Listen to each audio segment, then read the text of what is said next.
Hi, welcome back. We are going to continue with the example that we started earlier about this coffee machine and its dispensing.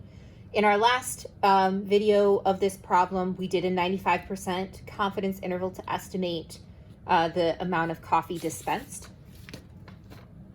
In this video, we are going to conduct a hypothesis test to see if the machine is shortchanging people. So we're going to perform a full hypothesis test here. So the first thing we want to do is pull those same values. So I'm going to pull this, I'm going to keep this guy around because we want this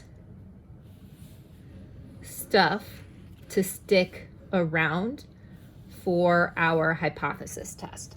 So we want to, again, define our variable, get our sample size, our mean, our sample standard deviation, the degrees of freedom, and then find our standard error. All of that is the same for our hypothesis test. So I'm not going to go through that again. The other thing that is the same is our assumptions and conditions. So we don't need to go through the checking of our assumptions and conditions again. So the place that I need to start is with my null and alternative hypothesis.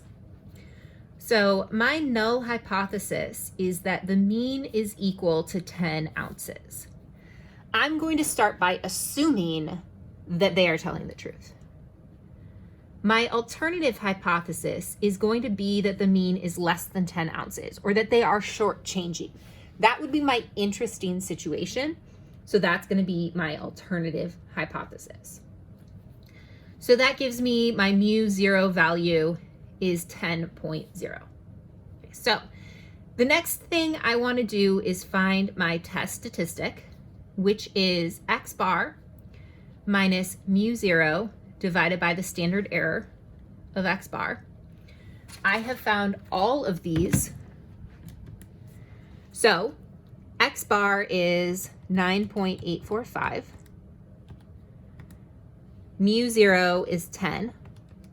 Divided by standard error is 0.0444. And that gives me negative 3.49. So that is my test statistic. Now I want to find my p-value. So to find my p-value, I need to draw the t distribution. I know I have 19 degrees of freedom, so I'm going to write t of 19. Here's 0. This tells me that I have a left tail test, so I'm going to draw my test statistic at negative 3.49. And this area here is my p-value.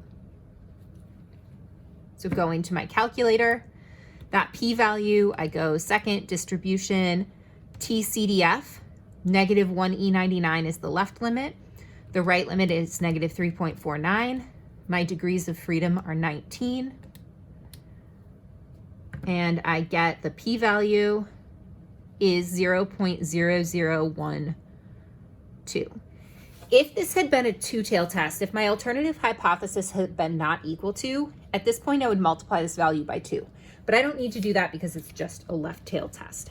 Okay, so now I have my p-value, which is like about 1 in 1,000. That's pretty low. So if the true amount of coffee the machine dispenses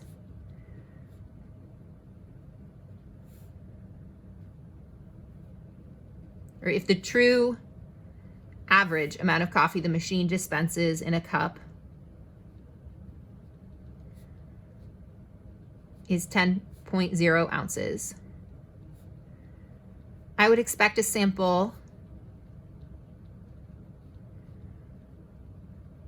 of 20 cups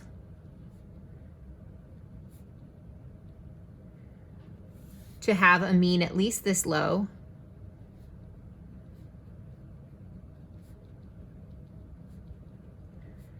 about 1 time in 1,000. Okay, so that's super unlikely, and I know I took this sample. I know this sample is real. This sample came from that machine, so I don't doubt my sample. Instead, I doubt the null hypothesis. I don't think this null hypothesis is true. So because the p-value is so small, I reject the null hypothesis. There is strong evidence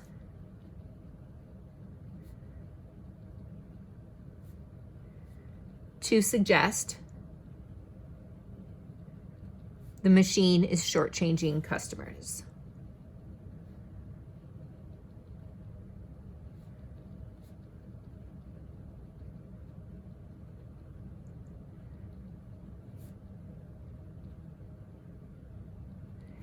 My confidence interval also supports this. My confidence interval estimated that the true mean amount of coffee dispensed is between 9.7 and 9.9, which does not include 10.